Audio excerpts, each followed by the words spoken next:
تو آپ دیکھ لیجئے کہ آپ کو آدم سے لے کر حضرت عیسیٰ تک کسی عہد میں نہ کمیل ملیں گے، نہ سلمان فارسی ملیں گے، نہ ابو ذر ملیں گے، نہ مقداد ملیں گے، نہ قمبر جیسا غلام ملے گا، نہ میسم جیسا غلام ملے گا۔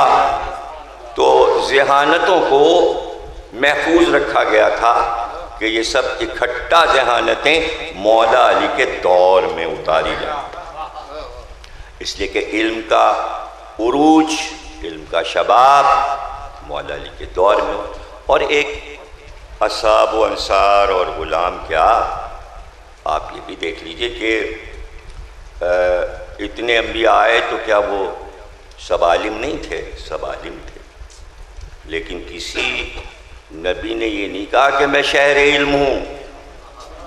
آدم سے لے کر عیسیٰ تک کسی نبی نے یہ نہیں کہا میں شہر علم ہوں۔ کیوں؟ اس لیے کہ کسی کے پاس دروازہ نہیں تھا۔ شہر علم کہنے کے لیے ضروری تھا کہ اس کا دروازہ، جب دروازہ مل گیا تب آخری نبی نے کہا میں شہر علم ہوں، اور علی اس کا دروازہ ہے۔ اور ایسے لوگ بھی خلق ہو گئے تھے کہ جو کھڑکی بننے کو بھی تیار تھے، اور پرنالہ بننے کو بھی تیار تھے، اور شہر کی چھت بھی بننے کو تیار تھے۔ تو لطائف بھی اسی دور میں، اچھا لطائف کیوں؟ اتنے لطیفے آپ کو کسی نبی کے دور میں نہیں ملیں گے جتنے ہمارے سرکار کے دور میں ملیں گے۔ یہ اللہ نے اس لیے رکھا پورشن تاکہ سب اچھے موڈ میں فضائل علی سنیں، اور بیچ بیچ میں ہنسانے والے بھی ہوں، تاکہ ہنسی خوشی فضائل علی سنے جائیں، منہ سکھا کے نہ سنے جائیں۔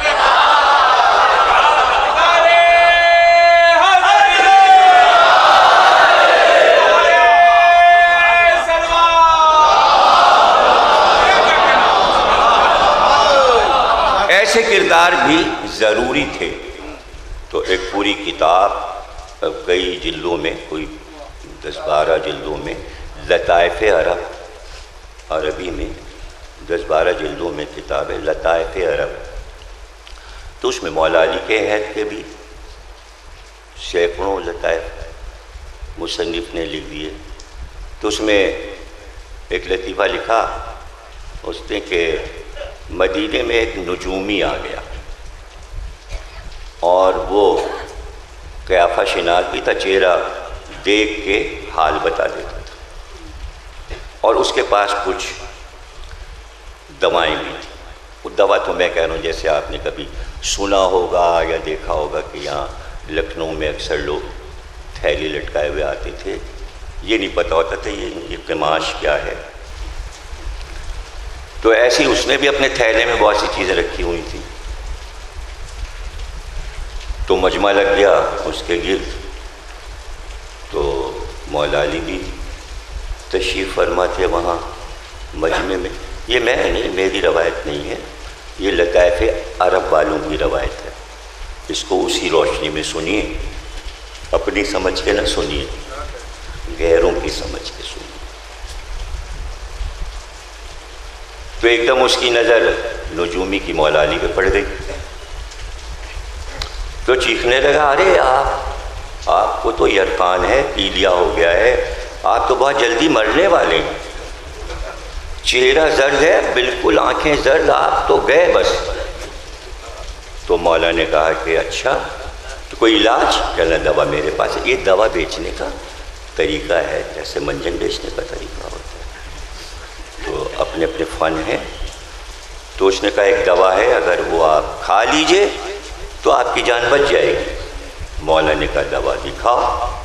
اس نے تھیلی سے کوئی چیز نکالی، اب کیا کروں، لفظ ہی نہیں ہے سمجھانے کے لیے۔ تو مولا نے کہا دکھاؤ۔ اے معاذ اللہ، اب یہ ظاہر ہے اس نے لکھا ہے تو ہم کیا کریں، جانے کیا کیا لکھا ہوا ہے کتابوں میں۔ تو مولا نے پوچھا یہ کتنی خوراک کھائی جاتی؟ اس نے کہا بس ایک سوئی کے نوک کے برابر اس میں سے کھا لیا جائے وہ آپ کے لیے فائدہ مند ہوگا۔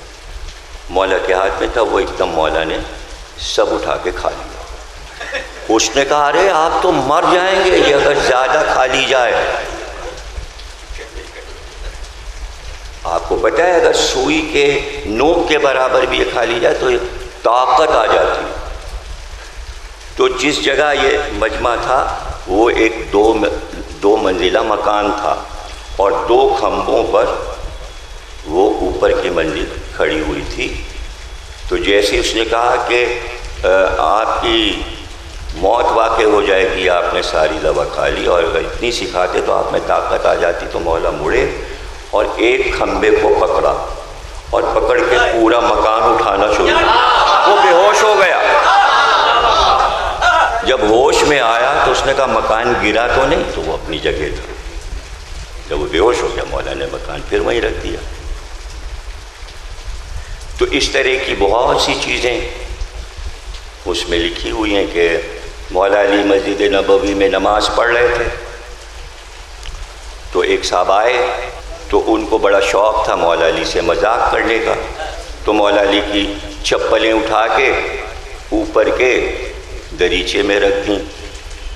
اب یہ تو وہ کہتے ہیں نا کہ مولا علی کا معاذ اللہ قد چھوٹا کا، ہم نہیں مانتے۔ یہ مشہور کیا ہوا ہے کہ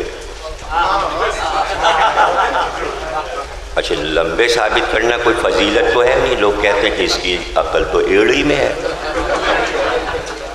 حالانکہ ہماری روایتوں اور حدیثوں کے مطابق بہت ہی نفاست کے ساتھ وضاحت ان چیزوں کی کر دی جاتی ہے کہ نبی اور امام کا قد